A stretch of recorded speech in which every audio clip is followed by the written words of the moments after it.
Hello बच्चों, doctor नीलम शाती की chemistry classes में आपका एक बार फिर से स्वागत है। पिछले वीडियो में मैंने आपको क्वांटम नंबर से संबंधित बेसिक नॉलेज दी थी और आज के इस वीडियो में मैं आपको क्वांटम नंबर से संबंधित कुछ छोटी छोटी कैलकुलेशंस बताऊंगी जो आपके एग्जाम्स में आती हैं। एग्जाम्स में क्वांटम नंबर से संबंधित दो क्वेश्चंस बहुत ज़्यादा आते हैं और उन दोनों ही क्वेश्चंस में बच्चे डिफरेंस नहीं कर पाते।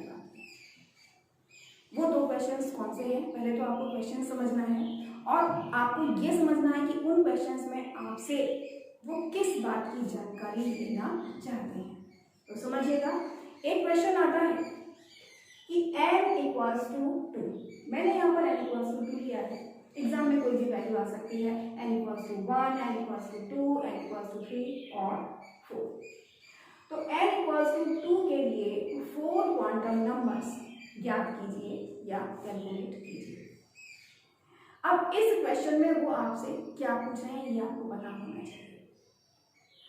n इक्वल्स टू 2 के लिए 4 क्वांटम नंबर्स के माध्यम से वो आपसे पूछना चाहते हैं कि n equals to 2 means n shell, n कोश कितने सबशेल्स में डिवाइडेड है और जो सबशेल्स हैं वो अलग अलग कितने ऑर्बिटल्स में डिवाइडेड हैं और जितने भी ऑर्बिटल्स हैं उन सभी ऑर्बिटल्स में जो दो दो इलेक्ट्रॉन्स हैं उनके स्पिन मोशन कैसे है, वो सभी वैल्यूज पूछना चाह रहे हैं आपसे। तो आप क्या करेंगे, n इक्वल्स टू 2 के लिए सबसे पहले आप L की टोटल वैल्यूज निकालेंगे, यानी कि आप ये बताएंगे कि इस शेल में कितने सबशेल्स उपस्थित हैं, प्रेजेंट हैं।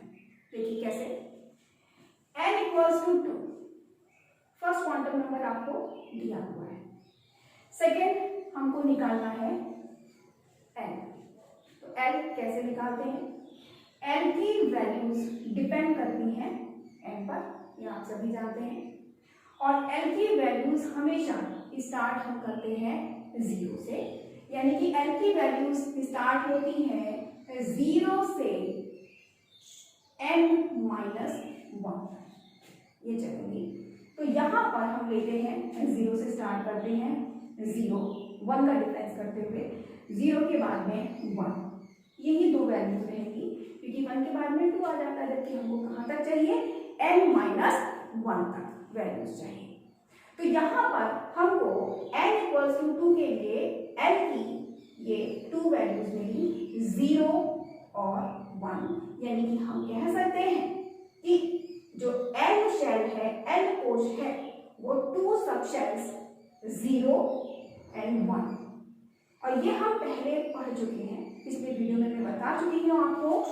0 means s and 1 means p, यानी कि जो L शेल है वो 2 सबशेल्स S and P में डिवाइडेड है।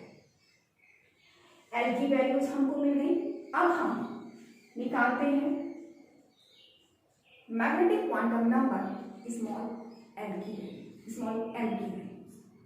अब m की वैल्यूज हम कैसे निकालेंगे, m की वैल्यूज हम सभी L की वैल्यूज के लिए अलग अलग निकालेंगे। तो पहले हम लेते हैं l इक्वल्स टू 0। यहाँ पढ़ चुके हैं, पिछले वीडियो में मैंने बताया था आपको कि जो m की वैल्यूज हैं वो l पर डिपेंड करती हैं। कैसे कि m की जो टोटल वैल्यूज हैं वो होती हैं 2l प्लस 1, और ये वैल्यूज कहाँ से कहाँ तक फैली होती हैं, -l से 0 और 0 से +l तक फैली रहती है। तो इस आधार पर पहले हम निकालते हैं वैल्यू l इक्वल 0 के लिए, और l इक्वल 0 के लिए वैल्यू हो जाती है m इक्वल 0। हम डायरेक्ट l इक्वल 0 के लिए वैल्यू यहाँ लिख देंगे m इक्वल 0, और अब इसके बाद हम निकालते हैं फिर से l इक्वल 1 के लिए। अब l इक्वल 1 के लिए जब हम m की वैल्यूज निकालेंगे इस फॉर्मूला से, l इक्वल 1 है तो -l से +l तक निकालें तो आएंगे -1, 0 एंड +1। इस फॉर्मूला से 3 वैल्यूज निकल के आती हैं, यानी 1 2 3, ये 3 वैल्यूज निकले। तो यहाँ पर अब हम इसी के आगे कॉमा करके ये 3 वैल्यूज लिख देंगे, यानी क्या -1 0 एंड +1। तो इससे क्या मतलब हुआ कि 0 सबशेल के अंदर केवल एक ऑर्बिटल है जिसका नाम क्या है 0, जबकि 1 सबशेल और हम कह सकते हैं p सबशेल अंदर से डिवाइडेड है 3 ऑर्बिटल्स में जिनके नाम है -1 0 एंड +1। तो इस तरह से हम कह सकते हैं कि n = 2 के लिए टोटल वैल्यूज m की कितनी हो गई, ये 4 हो गई टोटल वैल्यूज, 0 -1 0 +1। अब हमको वैल्यूज निकालनी है spin quantum number. Spin quantum number मैंने पहले भी बताया है आपको, क्या बताता है कि जितने भी ऑर्बिटल्स में इलेक्ट्रॉन्स हैं वो कैसा स्पिन मोशन कर रहे हैं। हमको मालूम है कि जितने भी ऑर्बिटल्स होते हैं उनमें कितने इलेक्ट्रॉन्स हैं, मैक्सिमम 2 इलेक्ट्रॉन्स रह सकते हैं, जिसमें फर्स्ट इलेक्ट्रॉन रहता है क्लॉकवाइज मूव करता है, और जबकि सेकेंड इलेक्ट्रॉन कैसा मूव करता है, एंटी क्लॉकवाइज। बस यही हमको समझना है। m की जो वैल्यूज हैं वो क्या शो करती हैं, वो शो करती हैं ऑर्बिटल्स। और अगर हम यहाँ ऑर्बिटल्स कोई भी ऑर्बिटल्स को इस तरह से शो करें तो एक ऑर्बिटल में 2 इलेक्ट्रॉन होते हैं, एक को हम शो करते हैं क्लॉकवाइज इलेक्ट्रॉन से और दूसरे को शो करते हैं एंटी क्लॉकवाइज यानी लोअर हेडेड एरो से। अब इसमें फर्स्ट इलेक्ट्रॉन के लिए जो वैल्यू होती है +1/2 और सेकेंड इलेक्ट्रॉन के लिए होती है -1/2। अब हमको मालूम है कि जो ये m की 4 वैल्यूज हैं ये ऑर्बिटल्स को शो कर रही हैं, और इन सभी ऑर्बिटल्स में 2 इलेक्ट्रॉन्स हैं, जिसमें पहला इलेक्ट्रॉन क्लॉकवाइज गति करता है, स्पिन गति करता है, जबकि दूसरा इलेक्ट्रॉन एंटी क्लॉकवाइज स्पिन गति करता है। क्योंकि सभी ऑर्बिटल्स में 2 इलेक्ट्रॉन हैं, इसलिए इन सभी नंबर्स के नीचे हम ये 2 वैल्यूज लिख देंगे, +1/2 एंड -1/2। यानी एक इलेक्ट्रॉन क्लॉकवाइज स्पिन मोशन कर रहा है और दूसरा electron anti clockwise spin motion कर रहा है। या इसको शॉर्टकट में ऐसे भी लिख दिया जाता है +-1/2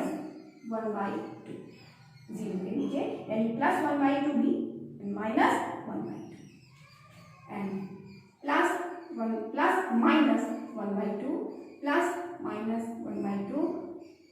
+-1/2। तो इस तरह से n = 2 के लिए ये वैल्यूज हो गई सभी क्वांटम नंबर्स। अब जिसको अगर हम अपनी भाषा में समझें तो हम क्या कह सकते हैं कि n = 2 यानी कैपिटल L शेल कोश डिवाइडेड है 2 सबशेल्स में S एंड P। इसमें से जो S सबशेल है उसमें केवल एक ही सबशेल होता है जिसका नाम है 0, जबकि P सबशेल है वो डिवाइडेड होता है 3 ऑर्बिटल्स में -1 0 +1। और ये जितने भी ऑर्बिटल्स हैं इन सभी में 2 इलेक्ट्रॉन्स हैं, जिसमें से फर्स्ट इलेक्ट्रॉन मूव करता है क्लॉकवाइज और सेकेंड इलेक्ट्रॉन स्पिन मूव करता है एंटी क्लॉकवाइज, जिनके लिए वैल्यूज हैं +-1/2। यानी सभी ऑर्बिटल्स के नीचे हमने ये वैल्यूज देखी। और इस तरह से ये हो गया आंसर कौन से क्वेश्चन का, जो हमसे पूछा गया है कि n = 2 के लिए 4 क्वांटम नंबर्स बताइए। यानी हमसे किसी n की वैल्यू को देकर 4 क्वांटम नंबर्स पूछे जाते हैं तो हमको अंदर से पूरा डिस्क्रिप्शन देना है, अंदर से पूरा विवरण देना है कि वो शेल, वो कोश कितने उपकोशों में विभाजित है, वो सभी उपकोश अलग अलग कितने कक्षकों में विभाजित हैं और उन सभी कक्षकों में जो इलेक्ट्रॉन्स हैं वो कैसी स्पिन गति कर रहे हैं, तब वह आंसर कंप्लीट होगा। तो मेरे ख्याल से ये क्वेश्चन आपको समझ में आ गया होगा। अब मैं आपको सेकेंड क्वेश्चन बताती हूँ। सेकेंड क्वेश्चन ये पूछा जा सकता है आपसे, आपको एक एटॉमिक नंबर दिया जाता है तो कहा जाता है कि इस एटॉमिक नंबर में जो लास्ट इलेक्ट्रॉन है उस लास्ट इलेक्ट्रॉन के लिए 4 क्वांटम नंबर्स कैलकुलेट कीजिए। जैसे मैं एक एग्जांपल लेती हूँ, जैसे हमने लिया यहाँ पर एटॉमिक नंबर 7। क्वेश्चन आता है कि एटॉमिक नंबर या परमाणु क्रमांक 7 वाले एटम में लास्ट इलेक्ट्रॉन के लिए 4 क्वांटम नंबर्स बताइए। अब इसमें वो आपसे क्या पूछना चाह रहे हैं ये आपको पता होना चाहिए। तो वो आपसे ये पूछना चाह रहे हैं कि एटॉमिक नंबर 7 परमाणु क्रमांक 7 वाला जो एटम है उसमें जो लास्ट इलेक्ट्रॉन है, लास्ट इलेक्ट्रॉन का मतलब यहाँ पर है 7th इलेक्ट्रॉन। जो 7th इलेक्ट्रॉन है वो इस एटम के कौन से शेल में है और उस शेल में वो कौन से सब शेल में है, सभी नहीं, जिसमें है कौन से सब शेल में है उसका नाम देना है। उस सब शेल में बहुत सारे ऑर्बिटल्स हैं लेकिन सभी के नाम नहीं देने हमको। उनमें से वो लास्ट इलेक्ट्रॉन कौन से ऑर्बिटल में है केवल उसको दर्शाना है और उस ऑर्बिटल में उसका स्पिन मोशन कैसा है केवल उसको दर्शाना है। तो देखिए हम कैसे निकालते हैं इसका आंसर। एटॉमिक नंबर 7 हमको दिया हुआ है तो सबसे पहले एटॉमिक नंबर 7 का हम लिखते हैं इलेक्ट्रॉनिक कॉन्फ़िगरेशन यानी इलेक्ट्रॉनिक विन्यास। तो इसका इलेक्ट्रॉनिक विन्यास क्या होगा? इलेक्ट्रॉनिक विन्यास होगा 1s2 2s2 एंड 2p3। ये कॉन्फ़िगरेशन होगा। अब अगर हम इसको ध्यान से देखें तो 2p3 में जो थर्ड इलेक्ट्रॉन है, जो लास्ट इलेक्ट्रॉन है, वो इस एटम का लास्ट इलेक्ट्रॉन यानी 7th इलेक्ट्रॉन। तो हम इस 2p3 को अलग लिख देते हैं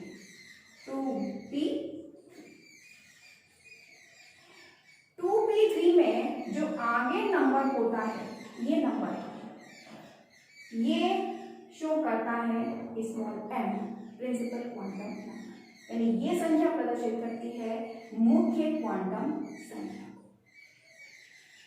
और ये p सबशेल ये शो करता है azimuthal quantum number small m।